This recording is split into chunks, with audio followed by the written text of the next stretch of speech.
O desenvolvimento da mediunidade. Primeiro, é importante entender que, se a mediunidade de uma pessoa não depende de sua moral, inteligência ou crenças, ninguém se tornará médium apenas por se tornar mais moral, por estudar ou adotar as crenças espíritas. Embora essas atitudes sejam muito valiosas, pois ajudam a pessoa a entender e a utilizar bem a mediunidade que possa ter, elas não são o que fazem alguém se tornar médium. É interessante notar que Kardec já havia alertado, logo no 3º parágrafo da introdução de O Livro dos Médiuns, que seria um grande erro pensar que esse livro oferece uma receita universal e infalível para formar médiuns. Ele usa, em seguida, uma comparação clara e objetiva para explicar melhor essa questão. Embora todos tenham o potencial de desenvolver a mediunidade, as qualidades necessárias para isso existem em graus muito diferentes em cada pessoa, e o desenvolvimento dessas qualidades depende de fatores que ninguém pode controlar à vontade. As regras da poesia, pintura e música não transformam ninguém em poeta, pintor ou músico, se a pessoa não tiver talento para essas artes. Elas apenas ajudam aqueles que já possuem aptidão natural a aprimorá-la. O mesmo se aplica à mediunidade. O objetivo do estudo é mostrar como desenvolver essa faculdade, na medida em que as disposições de cada um permitam, e principalmente orientar seu uso de forma útil, quando ela já está presente. O caráter espontâneo da mediunidade também é destacado no parágrafo 208 de O Livro dos Médiuns. Se os rudimentos da faculdade mediúnica não existem, não fará que apareçam. O desenvolvimento da mediunidade depende de quão expansível é o perispírito do médium e de sua capacidade de se assimilar com os dos espíritos. Isso significa que a mediunidade está ligada ao organismo da pessoa e que pode ser desenvolvida se houver um potencial inicial. No entanto, se esse potencial não existir, a mediunidade não pode ser adquirida. Além disso, no parágrafo 198 de O Livro dos Médiuns, que fala sobre a diversidade das faculdades mediúnicas, há um alerta importante. É um erro grave tentar forçar o desenvolvimento de uma faculdade que não se possui. Deve-se cultivar aquelas faculdades mediúnicas para as quais se tem aptidão. Tentar adquirir outras à força não só é inútil, mas pode também enfraquecer as habilidades que já se possui. Para concluir esse parágrafo, Kardec inclui uma comunicação mediúnica de Sócrates sobre o desenvolvimento da mediunidade, que traz uma importante advertência. Quando existe o princípio ou a semente de uma faculdade, ela sempre se manifesta de forma clara. Um médium pode se destacar e alcançar grandes realizações se concentrar em suas habilidades naturais. No entanto, se tentar se envolver em tudo, não conseguirá obter bons resultados. O desejo de expandir indefinidamente suas faculdades é visto como uma pretensão orgulhosa, que os espíritos não perdoam. Os bons espíritos abandonam o médium presunçoso que acaba se tornando alvo dos espíritos enganadores. Infelizmente, é comum ver médiuns que, insatisfeitos com os dons que possuem, buscam faculdades excepcionais por vaidade ou ambição. Essa busca acaba prejudicando sua qualidade mais valiosa, a de ser um médium confiável. Como exemplo de uma opinião que confirma a de Allan Kardec, vejamos a resposta de Emmanuel à questão 384 de O Livro O Consolador, que trata especificamente deste tema. Deve-se provocar o desenvolvimento da mediunidade? A mediunidade não deve ser forçada ou precipitada em qualquer área da atividade doutrinária.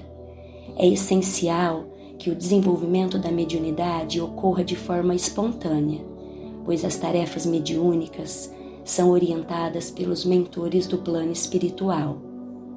Logo após, em sua resposta à questão 386, Emmanuel reforça: ninguém deve forçar o desenvolvimento de qualquer faculdade mediúnica, pois a espontaneidade é essencial nesse processo. Quando a mediunidade surge de forma natural e simples, deve-se receber essa manifestação com disposição para o trabalho e boa vontade. Precisamos, portanto, estar atentos à opinião comum no meio espírita, de que todas as pessoas que frequentam as casas espíritas devem, eventualmente, ser encaminhadas para sessões de desenvolvimento mediúnico. Geralmente, isso é sugerido por 2 motivos. Primeiro, a dedicação e interesse demonstrados pela pessoa pelo espiritismo, o que leva a crer que ela tem todas as condições para desenvolver a mediunidade. Segundo, problemas de saúde ou comportamento que desafiam a esperteza médica. No primeiro caso, é importante considerar que as boas disposições da pessoa devem ser inicialmente direcionadas para seu próprio aprimoramento intelectual e moral. Quando se trata de colaborar com as atividades do centro espírita, a pessoa deve contribuir em áreas que se ajustem à sua formação profissional, interesses e disponibilidade.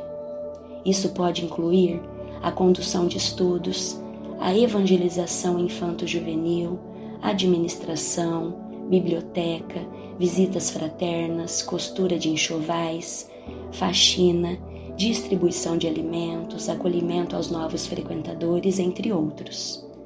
Trabalhos mediúnicos devem ser abordados somente se a mediunidade se manifestar espontaneamente. No segundo caso, que é mais comum, é importante entender que o fato de alguém estar desequilibrado não significa que essa pessoa deva ser incluída no grupo mediúnico. Isso pode comprometer o bom funcionamento do grupo. A mediunidade, por si só, é uma faculdade neutra e não está relacionada aos desajustes físicos, mentais ou espirituais da pessoa. Esses desequilíbrios têm causas específicas e precisam ser tratados adequadamente por médicos, psicólogos ou pelo apoio espírita. Somente após a pessoa ter recuperado seu equilíbrio é que ela poderá participar dos trabalhos mediúnicos, caso a mediunidade se manifeste espontaneamente. O exercício da mediunidade não é recomendável em situações de enfermidades físicas, como doenças contagiosas, ou quando o equilíbrio do médium está comprometido e a atividade mediúnica envolve fortes emoções. No caso de desequilíbrios mentais e espirituais, a prática mediúnica não deve ser iniciada ou continuada.